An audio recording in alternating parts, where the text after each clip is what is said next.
Sejahtera, terima kasih karena bersama dengan saya di Nazilin Unity Channel. Modus operandi pilihan raya kecil air kuning yang dijangka akan diadakan tak lama lagi oleh Perikatan Nasional kini terdedah. Ini rancangan dan modus operandi Perikatan Nasional yang dikatakan akan memperbodohkan rakyat. Wow, ini panas, jangan lupa. Sebelum kita teruskan, siapa yang ada masalah kencing manis, gout, dan tinggi darah, sila tekan butang produk yang ada dalam video ini. Sudah ramai yang menggunakan produk ini. Saya tak jual, saya hanya kongsi kepada Anda semua. Siapa yang ada masalah gout, sila tekan butang produk itu untuk mendapatkan produk yang murah berkesan. Sudah ramai yang menggunakannya dan itu sebab saya nak kongsi dengan Anda untuk persediaan menjelang hari raya nanti. Jangan pula waktu raya Anda pula kena gout dan tak boleh pula beraya. Itu kan. Sediakan payung sebelum hujan. Senjata sama akan Perikatan Nasional guna perbodohkan rakyat, kata laporan ini. Perikatan Nasional PN dijangka akan menggunakan taktik dan senjata yang sama untuk memperbodohkan rakyat bahawa kerajaan negeri Perak bakal berubah sekiranya mereka menang dalam pilihan raya kecil PRK Air Kuning. Saudara, dalam pilihan raya, apa juga kempen yang akan dibuat, pasti hampir semua akan digunakan. Senjata apapun akan digunakan. Paling teruk sekali ialah senjata yang mana boleh makan tuan, yaitu senjata fitnah. Siapa yang sering kali menggunakan senjata fitnah ini? Anda pasti sudah tahu. Ada sebuah gabungan ni, dia suka sangatlah fitnah kan. Dah banyak kali dah kalah. Dalam saman fitnah, ada yang mohon maaf. Kebanyakannya bila tak lagi mampu nak menang, akhirnya mohon maaf. Yang bikin panas, orang yang kena fitnah tu pula, tiba-tiba ampunkan pula, maafkan pula. Jadi orang yang suka sangat memfitnah tu pula tak serik-serik lah. Dalam pilihan raya biasanya ketika kempen apa saja bahan akan digunakan termasuklah bahan 3R. Isu 3R sepatutnya tidaklah boleh digunakan kerana yang menang jadi abu, yang kalah jadi arang. Tak bolehlah guna isu 3R kerana ianya bukan saja amatlah biadab tetapi juga akan merosakkan keharmonian negara ini. Jadi, gunalah semua cara apapun, tapi jangan guna 3R dan jangan guna fitnah. Ada orang ni dia kata itu niatnya baik, fitnah niat baik, jadi antam sajalah. Perikatan Nasional PN dijangka akan menggunakan taktik dan senjata sama untuk memperbodohkan rakyat di Perak. Naib Pengerusi Amanah Johor Dr. Zuhan Zain berkata, PN sepatutnya menggunakan peluang PRK bulan depan untuk menunjukkan kemampuan mereka memimpin, bukan hanya mengadakan dongeng mempersendahkan rakyat. Dalam pada itu, beliau berkata, Amanah Johor turut menyokong kenyataan Naib Presiden Amanah yang menyarankan agar Perikatan Nasional tidak bertanding pada PRK Air Kuning dan memberi laluan kepada calon kerajaan perpaduan yang akan bertanding di Dewan Undangan Negeri tersebut. Selain itu, Amanah Johor ujarnya juga menolak kempen perkauman serta perpecahan dalam PRK Air Kuning kerana bertentangan dengan tuntutan keharmonian di negara ini. Amanah Johor juga ingin melahirkan sokongan penuh kepada calon kerajaan perpaduan yang akan dipilih akan datang. Sehubungan itu, Zuhan berkata, Amanah Johor juga akan menggerakkan jentera bagi membantu gerak kerja PRK Air Kuning untuk memastikan kemenangan calon kerajaan perpaduan yang akan bertanding di sana. Untuk rekod, PRK Dun Air Kuning diadakan selepas penyandangnya Allahyarham Isyam Sahruddin, 59 tahun pada 23 Februari lalu akibat serangan jantung. Dalam pilihan raya umum ke-15, Isyam memperoleh 9,088 undi sekaligus menangi kerusi Dewan Undangan Negeri Air Kuning dengan majoriti 2,213 undi.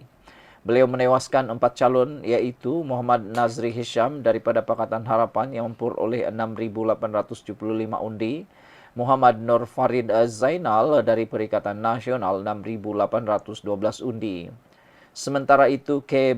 Wani dari Parti Sosialis dan Maziam Salim dari Parti Pejuang masing-masing hanya mampu mendapat 586 dan 105 undi. Sekian dulu untuk kali ini. Jangan lupa tinggalkan komen Anda. Kita jumpa lagi. Bye-bye. Salam sejahtera, terima kasih karena bersama dengan saya di Nazlin Unity Channel. Di saat siasatan berkait dengan Ismail Sabri Yaakob rancak dilakukan oleh SPRM, hari ini pula hari yang keempat dan esok disambung lagi. Baru sebentar tadi, selepas 7 jam SPRM menyiasat Ismail Sabri Yaakob, keputusannya ialah Ismail Sabri Yaakob akan diambil keterangan lagi, diperlukan lagi untuk membantu siasatan berkait dengan penemuan 170 juta ringgit jongkong emas dan juga barangan kemas berlonggok-longgok yang dianggarkan bernilai sangat mahal. Hari ini, dalam saat kes Ismail Sabri Yaakob makin panas dan makin panas, bahkan ada yang menjangkakan kononnya akan berubahnya nanti. Ada riset Malaysia di mana mungkin akan ada perubahan dalam parlimen nanti. Wah, sampai begitu sekali kah kesannya? Tiba-tiba pula SPRM mengumumkan bahawa mereka telah pun menemui semula dan mendapat semula 14,6 juta aset SPRM.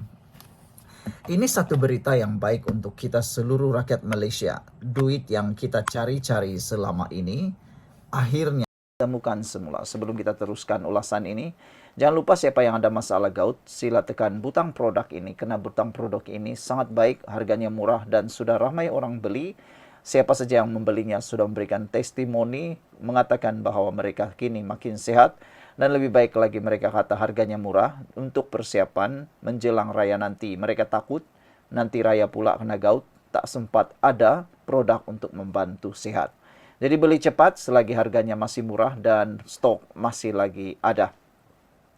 Hari ini SPRM sahkan telah pun menemui dan mendapat semula 14,6 juta aset 1MDB dipulangkan semula. Ini satu berita gembira untuk kita seluruh rakyat Malaysia. Satu berita gembira yang kita tunggu-tunggu selama ini. Kalaulah 14 juta yang diberikan kepada rakyat Malaysia, pasti ramai sudah yang beruntung dan gembira. Kira-kira 14,6 juta aset yang dikaitkan dengan 1MDB, One Malaysian Development Berhad, telah dipulangkan, kata SPRM hari ini. Jelas SPRM jumlah 14,6 juta itu termasuk Singapura dolar, Amerika Syarikat dolar, New Zealand dolar dan Australia dolar.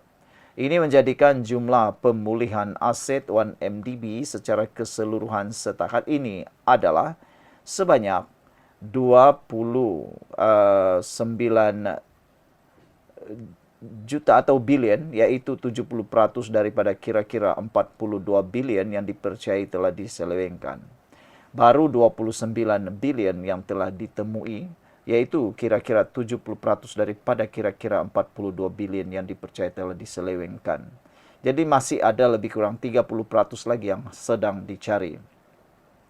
Dana yang diperoleh telah dimasukkan ke dalam kumpulan awang amanah pemulihan aset di bawah Kementerian Kewangan. Tambahnya, daripada jumlah itu, 12 juta dikaitkan dengan Tan Kim Leong, warga negara Malaysia yang mempunyai hubungan dengan ahli perniagaan dalam buruan Low Teok Jo yang dianggap dalang skandal 1MDB.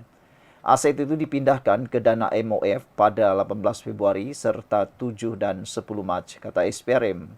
Sebanyak 1,6 juta lagi diperoleh daripada warga Singapura dan bekas jurubank Yak Yew Che. Manakala pada tahun 2016, Mahkamah Singapura menjatuhkan hukuman penjara 18 minggu dan denda 24,000 Singapura dolar kepada Yak selepas mendapati dia bersalah atas dua pertuduhan kerana gagal memaklumkan pihak berkuasa mengenai aktiviti perbankan yang mencurigakan berkaitan dengan Jolo. SPRM berkata aset daripada Yak telah dipindahkan pada 21 Januari lalu. Tambah SPRM, kadar pemulihan aset 1MDB adalah hasil daripada usaha bersepadu antara agensi penguatkuasa dan kolaborasi antarabangsa. Sekian untuk kali ini. Jangan lupa tinggalkan komen anda dan kita ucapkan tahniah syabas kepada SPRM dan Kerajaan Malaysia.